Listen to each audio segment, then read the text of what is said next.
Álvaro Obregón asume la presidencia de la República. Y José Vasconcelos convoca a varios artistas a realizar grandes proyectos muralistas en edificios públicos. Participan Diego Rivera, Clemente Orozco y David Alfaro Siqueiros. Además, tienen lugar las primeras transmisiones radiofónicas en México. Pero León Toral asesina a Álvaro Obregón, evitando con ello la reelección del caudillo.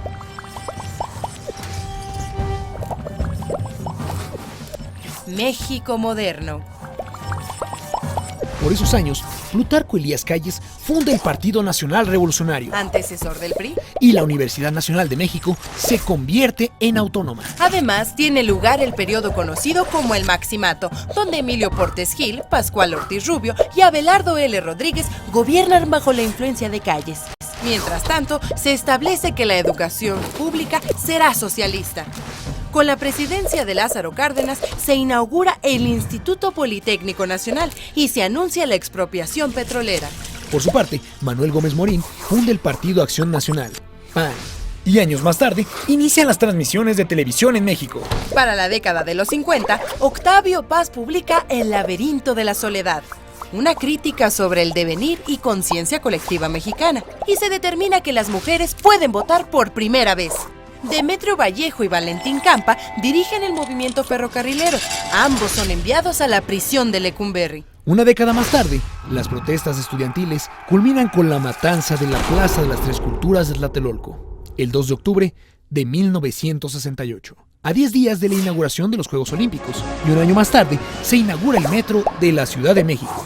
En los años siguientes, el gobierno de Luis Echeverría emprende la guerra sucia contra los movimientos guerrilleros como el de Lucio Cabañas y Genaro Vázquez. Y para la década de los 80, Miguel de la Madrid anuncia un plan de austeridad nacional para paliar los efectos de la crisis económica. Por otra parte, Cuauhtémoc Cárdenas Solórzano funda el Partido de la Revolución Democrática, PRD.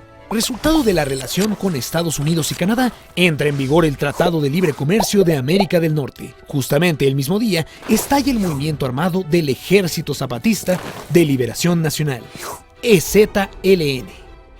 A la par, inicia una gran crisis financiera, con la fuga de capitales, el desplome de las reservas y la devaluación.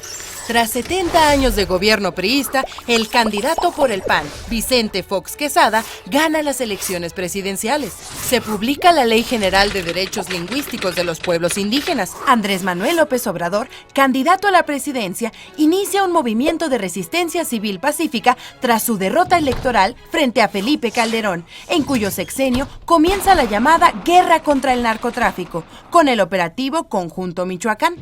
El número de homicidios e inseguridad en el país incrementa considerablemente. En consecuencia, el Movimiento por la Paz, con Justicia y Dignidad, convoca una protesta nacional contra la violencia e inicia el movimiento Yo Soy 132, por la democratización de los medios y en protesta contra el candidato presidencial Enrique Peña Nieto, quien, un año más tarde, gana las elecciones. De esta manera, la historia de México se ha entramado con el paso de los años. Siempre resultará grato volver a caminar el sendero de cada capítulo de nuestra historia.